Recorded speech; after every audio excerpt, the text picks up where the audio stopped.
નમસ્કાર દોસ્તો, ગુજરાત ગૌણ સેવા પસંદગી મંડળ દ્વારા એક ન્યૂઝ બહાર પાડવામાં આવ્યો છે, બરાબર. અને સીસીની જે પ્રિલિમ્સ ઉમેદવાર આપવાના છે, બરાબર, એના માટે એક ખૂબ જ ખરાબ સમાચાર કહી શકાય, કારણ કે કેટલા દિવસોથી વિદ્યાર્થીઓ તૈયારી કરે છે અને હાલ ખરાબ એક ન્યૂઝ સામે આવી રહી છે, બરાબર.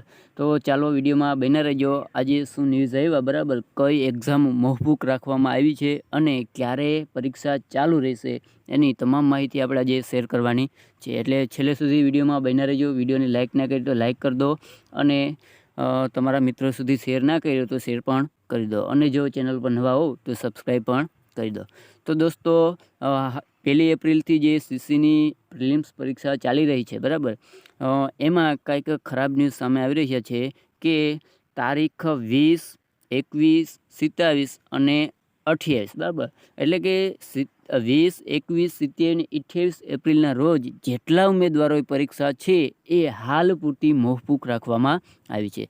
ત્યારબાદ વાત કરીએ તો 4 અને 5 મે, બરાબર, 4 મે અને 5 મેના રોજ જેટલા ઉમેદવારોની એક્ઝામ છે પ્રિલિમ્સ, બરાબર, સીસીની, એ એક્ઝામ પણ હાલ કોઈ કારણોસર મોકૂફ રાખવામાં આવી છે. એટલે કે એ લોકો હવે આ તારીખના રોજ એક્ઝામ આપી શકશે નહીં. હવે આવું શા માટે બન્યું? તો દોસ્તો, અહીં લખેલું છે કે કોઈ વહીવટી કારણોસર દરેક શિફ્ટની એક્ઝામ હાલ પૂરતી મોકૂફ રાખવામાં આવી છે, બરાબર.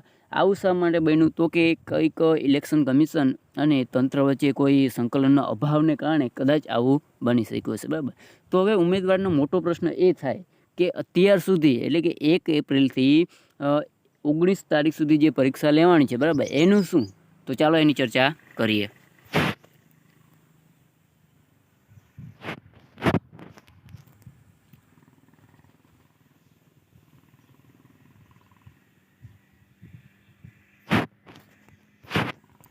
દોસ્તો, તમે જોઈ શકો છો કે હસમુખ પટેલ દ્વારા ટ્વીટ કરવામાં આવ્યું છે, અને એમાં જણાવ્યું છે કે 20, 21, 27, 28 એપ્રિલ અને 4 અને 5 મેના રોજ જે પરીક્ષા હતી, બરાબર, એ વહીવટી કારણોસર મોકૂફ રાખવામાં આવી છે.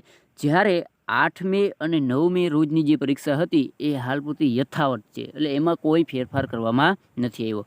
જે ઉમેદવારોની પરીક્ષા લેવાઈ ગઈ છે, બરાબર, એટલે જેટલા લોકોએ સીસીની પ્રિલિમ્સ એક્ઝામ આપી દીધી, તેઓએ ફરી પરીક્ષા આપવાની રહેતી નથી. એટલે કે એને કોઈ ચિંતા કરવા જેવી છે નહીં, બરાબર. એની એક્ઝામ શાયદ મે બી ફરીથી લેવામાં નહીં આવે, બરાબર. હાલ પૂરતી એમને ચલાવી લેવામાં આવે છે, એવું ટ્વીટ દ્વારા જણાવી લેવામાં આવ્યું છે. પાછળથી કોઈ કારણોસર એમાં ફેરફાર થાય તો હસમુખ પટેલ દ્વારા ફરી ટ્વીટ કરવામાં આવશે, બરાબર. પણ અત્યારે એના હસમુખ પટેલ દ્વારા એવું કહેવામાં આવ્યું છે કે તેઓએ ફરી પરીક્ષા આપવાની રહેતી નથી, બરાબર. માત્ર ને માત્ર જે આ તારીખો આપેલી છે, બરાબર, 4 મે, 5 મે, 20 એપ્રિલ, 21 એપ્રિલ, 27 એપ્રિલ અને 28 એપ્રિલ, એની જ પરીક્ષા હાલ પૂરતી મોકૂફ રાખવામાં આવી છે, બરાબર. જ્યારે 8 મે અને 9 મેની પરીક્ષા એમ જ યથાવત રાખવામાં આવી છે, બરાબર.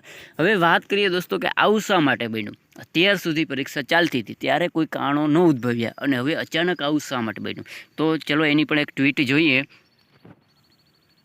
દોસ્તો, દીપક રાજાની, બરાબર, ભૂતપૂર્વ જર્નાલિસ્ટ છે, બરાબર, એના દ્વારા એક ટ્વીટ કરવામાં આવી છે. શું કહેવા માગે જોઈએ તો ઇલેક્શન કમિશન અને તંત્ર વચ્ચે જબરજસ્ત સંકલનનો અભાવ. 212 એટલે કે સીસીની 1 એપ્રિલે પરીક્ષા શરૂ થઈ ગઈ હોવા છતાં રહીને ઇલેક્શન કમિશન જાગ્યું, બરાબર. એટલે કે અત્યાર સુધી પરીક્ષામાં કાંઈ ઇલેક્શન કમિશનને કોઈ તકલીફ નથી, હવે અચાનક જાગ્યું છે, બરાબર, એવું કહેવા માગે છે. આચારસંહિતા અથવા વ્યવસ્થાના પ્રશ્ન હોય તો પહેલાંથી કેમ પગલું ન લેવાય, બરાબર. જો તમને આચારસંહિતા નડતી હોય તો અત્યાર સુધી કેમ કાંઈ પ્રશ્ન ન ઉદ્ભવ્યો અને હવે કેમ અચાનક પ્રશ્ન ઉદ્ભવ્યો, બરાબર. આવું દીપક રાજાની દ્વારા ટ્વીટ દ્વારા સજેશન કરવામાં આવ્યું છે. અચાનક આવેલા આદેશથી બહોળા પ્રમાણમાં ઉમેદવારો પરેશાન છે, બરાબર. 1 એપ્રિલથી 19 સુધીના દિવસોમાં લેવાયેલી પરીક્ષા યથાવત અને બાકીના 6 દિવસની પરીક્ષા સ્થગિત.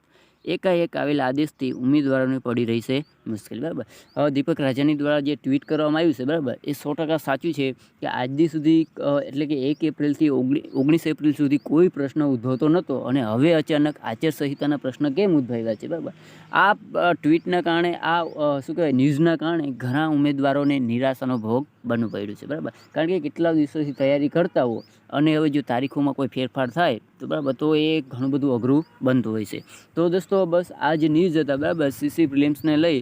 અને ખૂબ જ ખરાબ ન્યૂઝ આજે સામે આવ્યો છે, બરાબર. તો એ ટ્વીટ તમારા સમક્ષ રજૂ કરી છે. જો વિડીયો ગમ્યો હોય તો વિડીયોને લાઇક કરી દો અને તમારા મિત્રો સુધી શેર કરી દો, અને ચેનલ પર નવા હો તો ચેનલને સબસ્ક્રાઈબ પણ કરી દો.